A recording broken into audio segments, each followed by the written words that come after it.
is a specialty within itself, and this also includes the field of laboratory diagnosis. In our program today, we will review some of the abnormal morphology in the pediatric population and consider some of the medical conditions associated with abnormal findings. Among those conditions, we will review acute and chronic anemia, thalassemia, leukemoid reactions, acute lymphoblastic leukemia, and thrombocytopenia. Hello, I'm your host, Kelly Kozik. The course materials for this program cover the evolution that relates to pediatrics as well as the normal morphology seen in the pediatric population. Before we begin looking at the scientific background of these diseases, let's take a brief minute to hear the story of a family that has dealt extensively with the very rare pediatric disease, Fanconi anemia. Fanconi anemia is one of the inherited anemias that leads to bone marrow failure, aplastic anemia. It is a recessive disorder. If both parents carry a defect or mutation in the same FA gene, each of their children has a 25% chance of inheriting the defective gene from both parents. FA occurs equally in males and females. It is found in all ethnic groups. Though considered primarily a blood disease, it may affect all systems of the body. Many patients eventually develop acute myelogenous leukemia, or AML. FA usually reveals itself before children are 12 years old, but in rare cases, no symptoms are present until adulthood. Patients may feel extreme fatigue and have frequent infections. Nosebleeds or easy bruising may be a first sign. Blood tests may reveal a low white cell, red cell, or platelet count or other abnormalities. Henry and Gwen McNutt of Wynne, Arkansas have lost 4 children within the past decade to Fanconi anemia. While the nursing staff has plenty of opportunities to communicate with the family, you as a laboratory professional may never have any personal interaction with the patient on the other end of the slide that you are looking at. But hopefully, the message from this family's interview will help you put the family's, and more importantly, the child's perspective into view. Blood disorders such as anemia know no boundaries. It doesn't care if you live in a big city or a small town.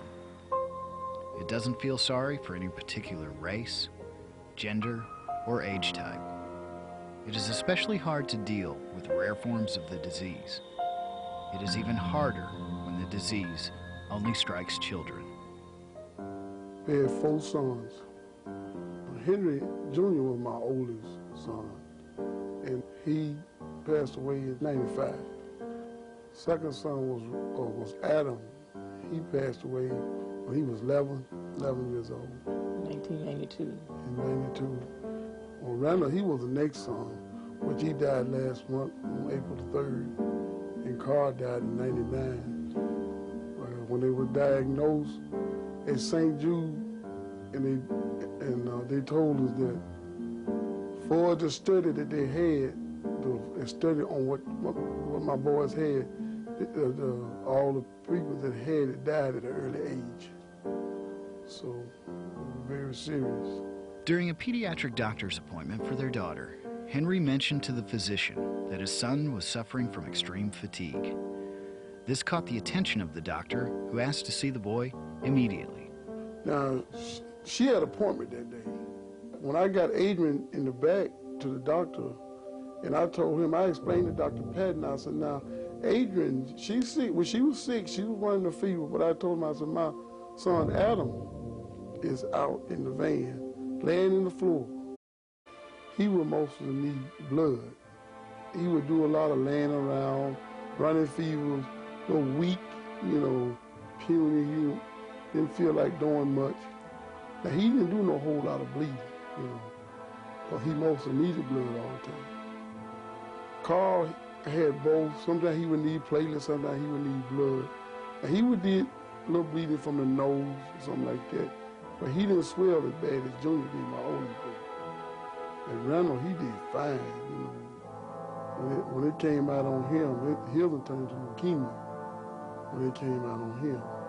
So only sign that Randall showed when he urinated blood, it wasn't no good news at all. But see, by this being so rare and so new, we didn't really understand, what's going to happen next. We just had to take it one day at a time, try to make the right decision. Whoever the lab person that did test him, they tested right. I never met him, but he done a good job on testing. If you have a child, sick, nobody should run off. Just say, well, I had enough.